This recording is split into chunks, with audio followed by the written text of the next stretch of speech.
যুক্তরাষ্ট্র ও ইরানের মধ্যে নতুন করে শান্তি আলোচনা নিয়ে অনিশ্চয়তার মধ্যে এবার হরমুজ প্রণালী ঘিরে অস্থিরতা দেখা দিয়েছে বৈশ্বিক জ্বালানি বাজারে। যুক্তরাষ্ট্র কর্তৃক ইরানের পতাকাবাহী একটি কার্গো জাহাজ আটক ও জব্দ করার ঘোষণায় এশিয়ার বাজারে বেড়েছে তেলের দাম।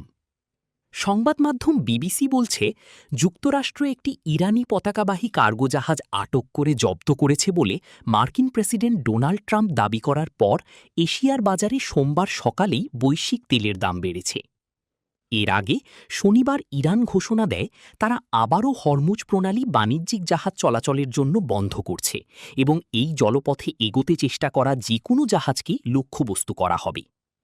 ট্রাম্পের ইরানি জাহাজ জব্দের ঘোষণার পর সোমবার ব্রেন্ট ক্রুডের দাম ৪.৭৪% বেড়ে ব্যারেল প্রতি ৯৪.৬৬ পৌঁছায়, আর ওয়েস্ট টেক্সাস ইন্টারমিডিয়েট WTI ৫.৬% বেড়ে দাঁড়ায় $৮৮.৫৫।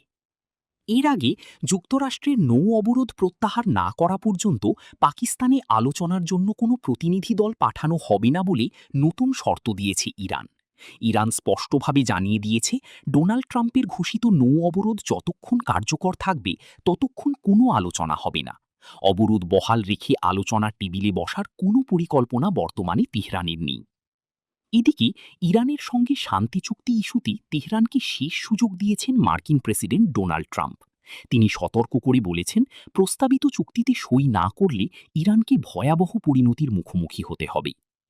এক সাক্ষাৎকারে ট্রাম্প অত্যন্ত কঠোর ভাষায় বলেন, ইরান যদি এই চুক্তি প্রত্যাখ্যান করে তবে পুরো দেশ উড়িয়ে দেওয়া হবে।